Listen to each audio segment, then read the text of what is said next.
Welcome back to the Highest Self podcast. My name is Sahara Rose, and I am so excited to have you here in today's solo cast because I'm going to be riffing on a topic that I've been having a lot of conversations with in my personal life. And the way I kind of roll in these solo casts is I just start sharing my own perspective, what I've experienced without any agenda or even belief system I'm trying to convince you of, but really rather exploring a topic that I try to give voice to on this podcast that I feel a lot of us have recognized, but maybe we don't have a community we get to really share about these kinds of topics with, or maybe we just haven't seen them discussed in this more nuanced way.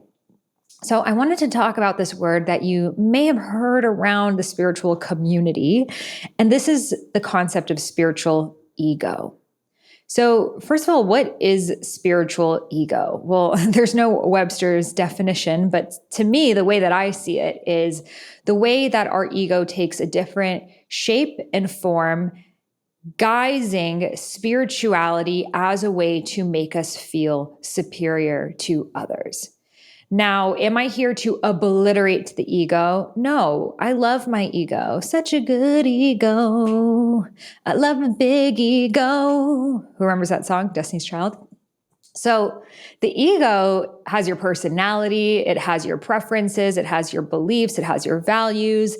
If we did not have egos, there would be no difference between me, you, or anyone. And from the highest level perspective, that is true. We really are all from the same oneness source of consciousness. However, we have compartmentalized our fragments of light into different spectrums. And that's why each of our dharmas, our soul's purposes, our values, our preferences, all of these things are going to be unique because they're filtered through the consciousness and the texture of our ego.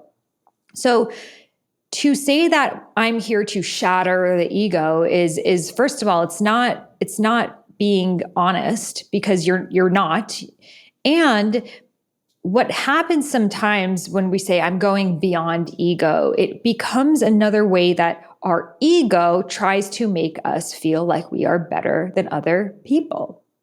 So all of us in the spiritual community have had some form of spiritual ego and probably already still have spiritual ego showing up in different ways, myself included. Okay, so I'm not speaking to you as someone who has even moved past spiritual ego. Like for sure, I'm going to listen to this episode like 5 years from now and be like, what the fuck? So there's no need to have our walls up in this conversation. I think that's what makes it fun, right? Like if we can't critique our own community and our own culture, well, then we're going to be on defense if someone else does. So like myself as a spiritual person who has been part of this culture and part of this community, I find it part of my responsibility to also look at the nuances of it. So this is not pointing and shaming or blaming ourselves or anyone else, but this is really just like looking at something that we may have been overlooking in the past. And I'll start with myself and the way that spiritual ego has shown up in my own life.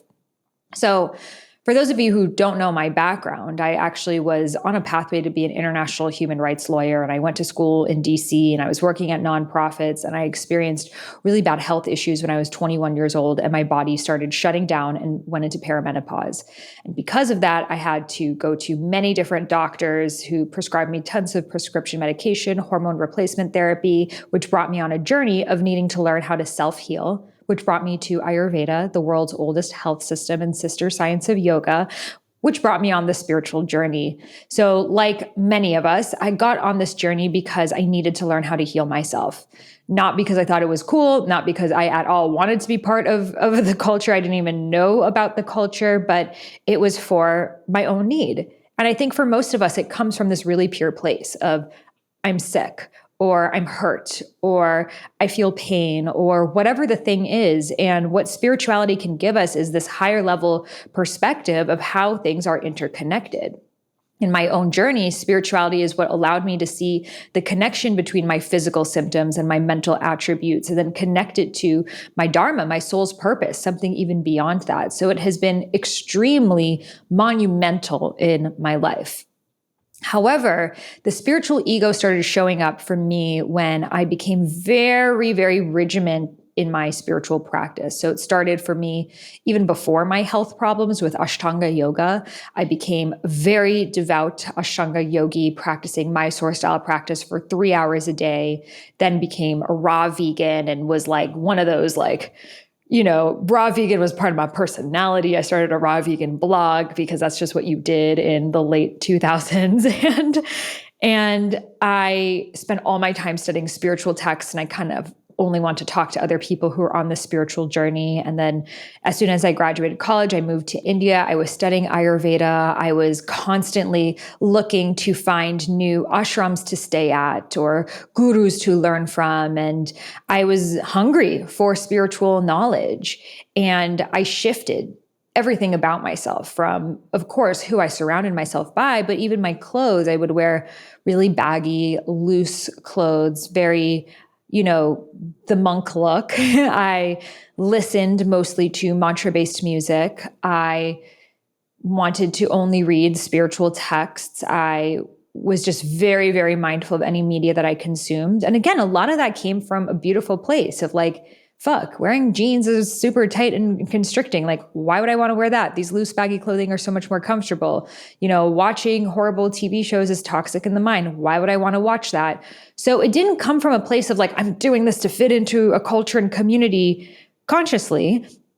However, then when I started to take another spiritual path, the outfits would change again. And then I went from yoga clothes to now I was in my more Shakti, belly dance, tantra phase. And now I started wearing these loose, flowy skirts and darker colors. And then it shifted again. And now looking back on it, I can see very much so how my aesthetic, how my worldview, how the people I surrounded myself with really revolved around the type of spirituality that I was resonant with. Now, again, that makes sense. If you're a rocker, you're going to wear rock outfits. If you're, a Lululemon girl that often comes with a certain culture, it's very normal for fashion to depict our worldviews. However, what happens sometimes with spirituality is we think that that's not happening. We're not honest with ourselves. So we think, oh, I only wear white because white is the enlightened color that allows all light to stream through you and connects you with one source consciousness. And I only listen to this music because everything else is low vibe. And I only do this. And you see these little threads of ego put in there. And again, it can be coming from even a true place. However, then it's okay, the people who don't wear your style of clothing, the people who don't listen to your same kind of music, the people who still go to the mall, you start to look down on them and you start to judge them. Again, 100% did this too. And parts of me in this day and age, I believe still do as well, even if I'm unconscious about it, for sure. Black Friday shopping sales, I can find my own judgment around that. So I'm not saying that I'm over this either. However, in my own spiritual journey and where I am now, I've realized that often what we see as spirituality is a culture. And we can see this so obviously when we look at all the different cultures that exist in spirituality, from the shamanic plant medicine, ayahuasca focused culture, to the Kundalini culture, to the starseed Palladian light being culture, to the Vedic yoga scripture culture, to the nervous system Gabor Mate culture, to there's so many out there, and they all have their distinct vocabulary, their distinct opinions, and sets of beliefs that you have to adhere to be part of the community. And if you have things that oppose with the community's shared beliefs, you're ostracized. So in my own spiritual journey of really honoring the sacred feminine energy within me, I realized that we're not all the same and we all have different pathways that we can take that I put together in creating 5 archetypes, which I call the rose gold goddess archetypes. They are the embodiment queen, the womb whisperer, the intuitive oracle, the expressionista, and the joy priestess. And I've put together a free quiz so you can find out what your unique combination are. So the embodiment queen is the person who's always in her body, dancing, moving, very connected to her nervous system. The womb whisperer always knows where she's at in her menstrual cycle and probably has a yoni steamer in her bathroom. The intuitive oracle has 3 oracle card decks on them, a pendulum, and knows about their past lives. The expressionista is creating art through everything, through singing, dancing, writing poetry. Everything for her is an opportunity to create art. And then we've got the joy priestess who wants to laugh, dance, and not take herself super seriously. You can find her doing karaoke at an improv class or twerking it on the dance floor. You can guess which one I am. So you can head over to rggquiz.com to learn what your unique rose gold goddess archetype is. Again, that's rggquiz.com, and you can find that link in the show notes. And I've created custom graphics that you get in your results so you can share which rose gold goddess archetype you are. I'm super excited to see.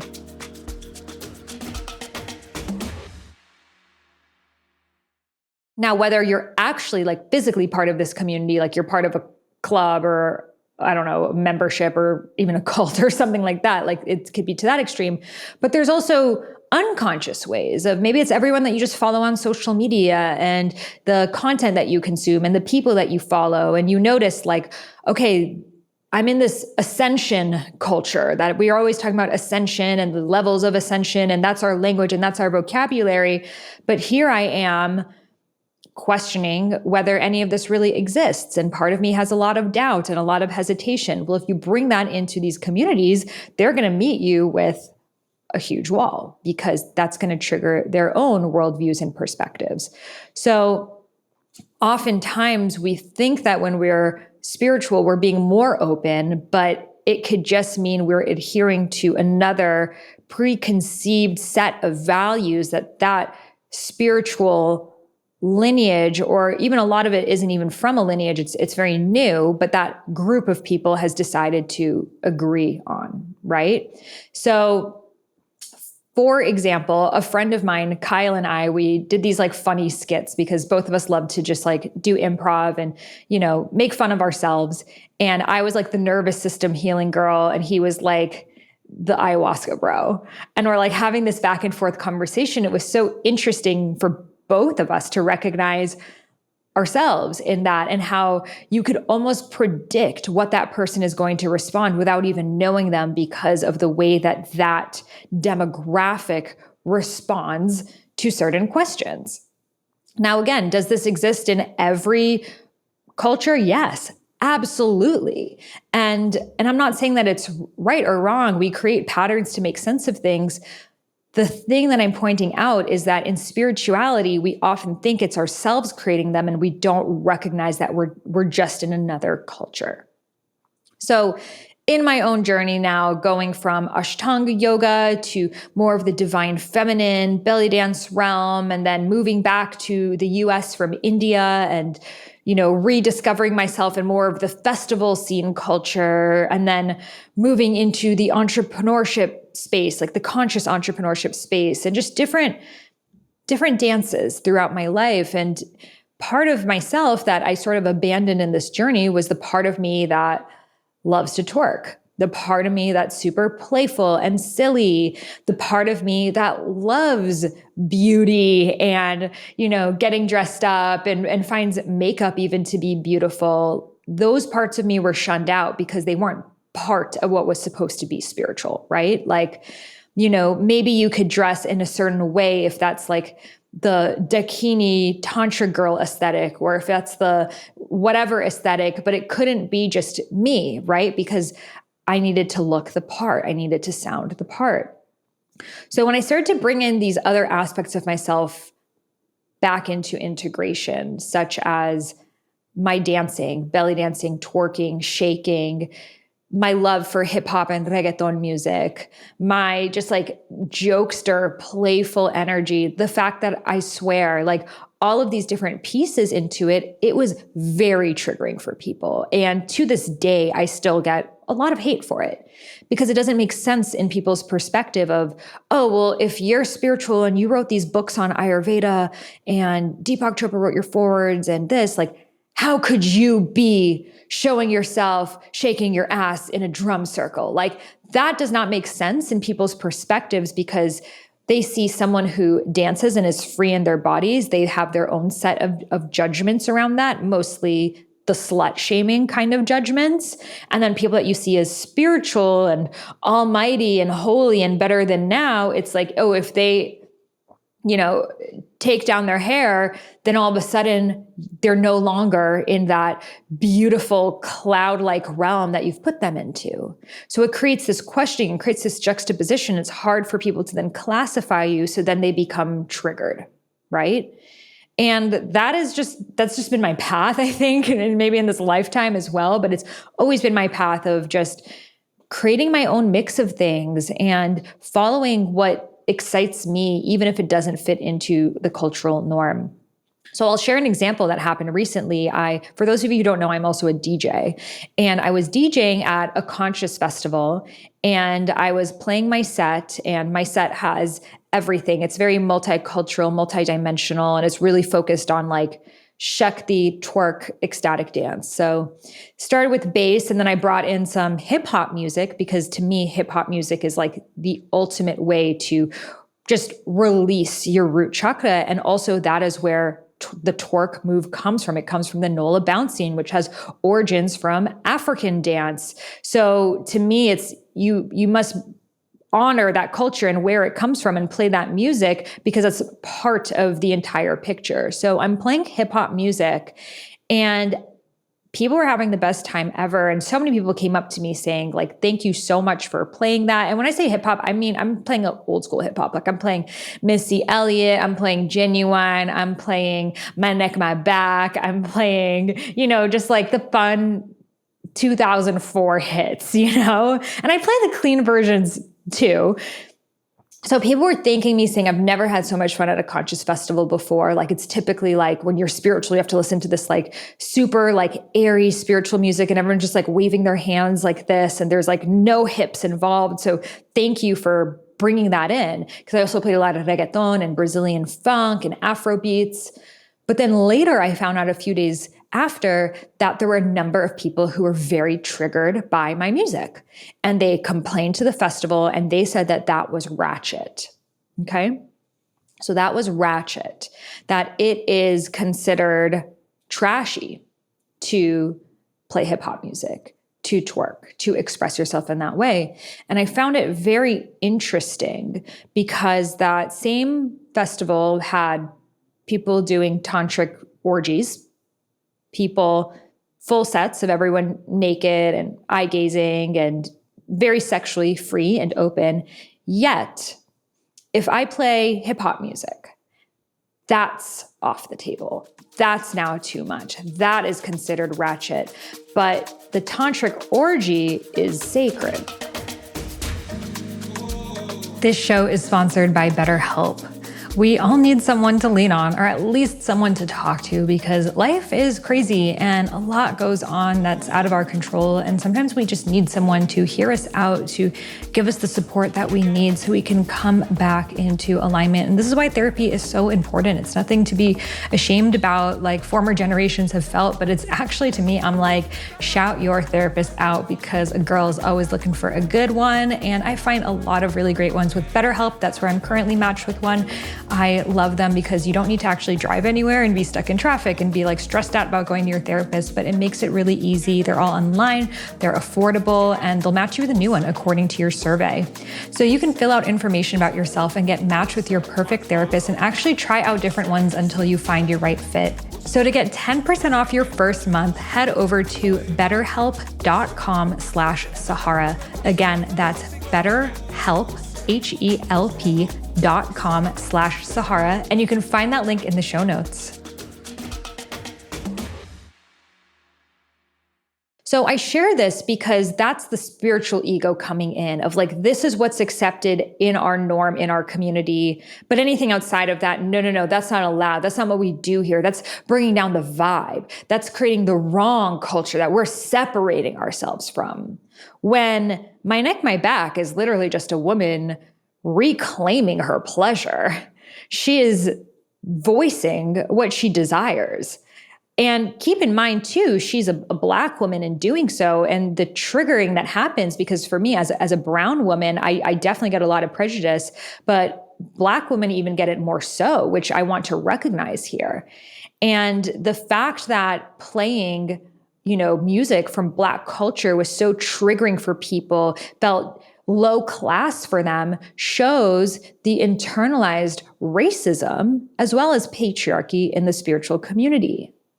And this ties back to the spiritual ego, because they have now adopted these new beliefs because they're spiritual. Oh, because we're spiritual, we don't listen to that music. We don't dance that way. We don't dress that way. We don't do those stuff. We've separated ourselves. We are better than those people. But it comes back to the same threads of, why are you better than them? Oh, because they're Black, because they're brown, because they're women, because of colonialism and these beliefs that dancing in certain ways is considered barbaric. But being poised and up here to house music, but then being a freak in the back, that's okay. So I share this with you because the spiritual ego really is a tricky one, because you create this worldview that the reason why you believe that way is because you have ascended, because you have had these more lofty, expansive, ascended worldviews. However, what often comes with them is the same positions of power and the structure of who's at top, right? Which tends to be the white cis man. So it's important for us to look at this, because when we don't notice the ways that racism, colonialism, patriarchy, but also just like looking down on people, the way that it shows up in our own lives, then we're really missing the whole point of the spiritual journey. Because spirituality is not about separating ourselves from other people and being better than them because we've figured out some unique lock that no one else has. And it actually really shows we're in an earlier stage of our spiritual growth journey, because I was there too, but that like, I've figured it out and you still need to. And that's the ego right there of, I need to show you because I am inherently right and you are inherently wrong. And it can show up in many other different forms as well. And we could talk about this for hours. So my invitation for you is to just notice how it might be showing up in your life, maybe ways that you have experienced it at the hands of someone else, but also the ways that we may have perpetuated this. I was having this conversation with my friend Liliana last night. We were at this conscious festival and we were talking about how plant medicine is such a big focus right now of, I'm doing this ceremony and another ceremony and another ceremony because I need to heal my ancestral lineage, and how sometimes like the ultimate way to heal your ancestral lineage is just to go visit your family.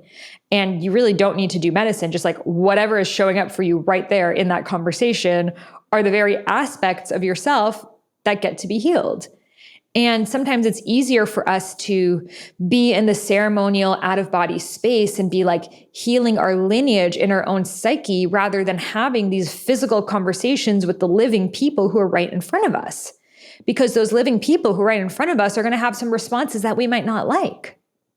So again, in my own journey, I was telling my mom I was, healing our ancestral female lineage and my great, great, great grandmother. And I was like telling her about this. And she's like, I'm alive. And I was like, no, it's like beyond this. It's intergenerational. And she's like, well, one day I'm not going to be here and you can talk to me. And at first I was like, she doesn't get it. Like I'm doing deeper work here. But she's so right. She's so right, because it's easier for me in my own bubble to be healing my relationship with my deceased great great grandmother who only exists in my consciousness. And frankly, I'm in control of how that feels for the most part, than having a really triggering conversation with my mom that brings up the little girl in me. And, but she is my living ancestor right here. And I share this because that was the spiritual ego in me that wanted to do this like deep ancestral healing work in the realms rather than looking at what was here available for me to address right now. Like, why can't I have this conversation with my mom? What's showing up in me? Where do I not feel heard? Where do I feel triggered? Where do I start to get angry and reactive? That's the work right there. Like, you don't need to look far. It doesn't need to be so complicated. And I feel like in spirituality, it's like you sometimes need to go through this wave of leaving the way that you saw the world and unlearning everything and then relearning all of these new things, from past lives to karma to dharma to ascension to being a light worker to Mary Magdalene to sensuality to shamanism to crystals to Reiki to whatever else. All the things we talk about on this podcast. You learn about them all, but then you come back down the roller coaster and you're like, okay, integration, conversations with my family, going back to where I grew up, like looking at my everyday life and how I'm showing up in my relationships and my sense of work and purpose. And like, that's really what it's all about. You know, spirituality is not just to have this like experience, because that's just like watching a movie. Watching a movie is to have an experience. But to me, it's about integrating your spirit, your soul, into this physical realm. And sometimes you do need to acquire new knowledge and new perspectives and learn about all of these things. And some of these tools are going to be very powerful for you, and you're going to hold on to them and bring them back down into these realms. And some of these tools have a specific length of time for you, and they served you for a part of your spiritual journey, but then you evolved past them. Not that you're better than them. It's just that they're not what you need in your journey right now. And this could be from like crystals to even belief systems. And it's important for us to recognize this, because as we come back into the integration, into the wholeness, into the circle that this is all about, into who we were before all of this, we realize that we already were sacred and that we had everything that we needed already around us and inside of us, but we needed to go on that journey to remember. So I'm curious to hear how the spiritual ego has shown up in your life, how you've experienced it, any thoughts and reflections that you have on this. Please share with me on the Instagram post that has this clip. That's the perfect place for us to have a conversation. And, you know, I really think that it's important for us to open up dialogue on the own ways that we are showing up, not pointing the finger at someone else and being like, hey, Sally had so much spiritual ego and that. It's very easy but that pointing of the finger that we do, that's the spiritual ego right there. So if you do notice that you are looking at everyone else's spiritual ego, you know, what are the three fingers pointing back to you? What are they showing you? So I just dished out a lot of mine. So I'm curious to hear how it is for yourself. Please share with me on my Instagram. I am Sahara Rose, in the comment section, and any other podcasts that you would love to listen to here. I love opening up the dialogue to just pressing conversations like this that are in the collective zeitgeist that we get to sound out together. So thank you so much for tuning in. If you loved this episode, I would love to gift you a free womb meditation for leaving a review. So head over to the iTunes store, leave a review, take a screenshot before hitting submit, and email it over to me at sahara@iamsahararose.com. You can find that link in the show notes, and I will email you back my womb guidance meditation. Please share this episode with anyone that you believe can benefit from hearing it, and I'll see you in the next one. Namaste.